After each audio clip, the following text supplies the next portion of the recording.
क्या आप जानते हैं, एक ऐसा ज्योतिर्लिंग भी है जहां भगवान शिव को वैद्य यानी चिकित्सक के रूप में पूजा जाता है। पिछले भाग में हमने त्र्यंबकेश्वर ज्योतिर्लिंग की महान कथा जानी थी। आज हम अपनी आध्यात्मिक यात्रा को आगे बढ़ाते हुए 9वें ज्योतिर्लिंग की रहस्यमयी और पावन कहानी को जानेंगे। यह है वैद्यनाथ ज्योतिर्लिंग, जो झारखंड के देवघर की पवित्र भूमि पर स्थित है। यहाँ की हवाओं में आज भी भक्ति और महादेव के आशीर्वाद की महक महसूस की जा सकती है। आइए इस अद्भुत इतिहास में गहराई से उतरते हैं। पौराणिक कथाओं के अनुसार रावण भगवान शिव का परम भक्त था। वह चाहता था कि महादेव सदैव उसकी नगरी लंका में निवास करें। इस असंभव इच्छा की पूर्ति के लिए रावण ने अत्यंत कठोर तपस्या का मार्ग चुना। कैलाश पर्वत की बर्फीली चोटियों पर रावण ने घोर तप किया। जब महादेव प्रसन्न नहीं हुए तो उसने अटूट श्रद्धा दिखाते हुए एक एक करके अपने 10 सिर काटकर धधकती अग्नि में भगवान शिव को अर्पित कर दिए। रावण की इस रोंगटे खड़े कर देने वाली कठिन भक्ति को देखकर महादेव का हृदय द्रवित हो गया। अंततः रावण की पुकार सुनी गई।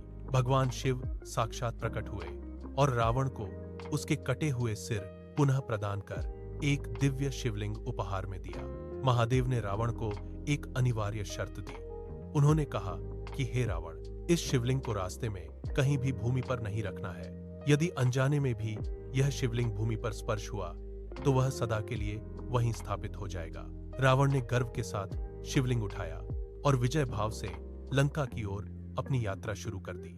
स्वर्ग में देवताओं को यह डर सताने लगा कि यदि यह शक्तिशाली शिवलिंग लंका पहुंच गया तो रावण की शक्ति अजेय हो जाएगी और सृष्टि का संतुलन बिगड़ जाएगा।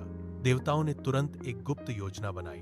भगवान विष्णु ने एक साधारण ग्वाले का रूप धारण किया और रावण के मार्ग में आ गए। जब रावण देवघर के निकट पहुंचा तो उसे लघुशंका की तीव्र आवश्यकता महसूस हुई। दुविधा में फंसे रावण ने पास ही खड़े उसी ग्वाले को शिवलिंग पकड़ने के लिए दिया और स्वयं चला गया। जैसे ही रावण की दृष्टि ओझल हुई, ग्वाले ने शिवलिंग भूमि पर रख दिया। रावण वापस लौटा और शिवलिंग को उठाने का पूरा जोर लगाया, लेकिन वह पत्थर की तरह जम चुका था। अंततः रावण को हार माननी पड़ी और वह स्थान वैद्यनाथ धाम के रूप में अमर हो गया। यहाँ भक्त सच्चे मन से पूजा कर अपने रोगों से मुक्ति पाते हैं। ऐसी ही अद्भुत कहानियों के लिए चैनल को अभी सब्सक्राइब करें और अपने शहर के महत्व के बारे में कमेंट में लिखें। अगले भाग में मिलेंगे एक नई कहानी के साथ।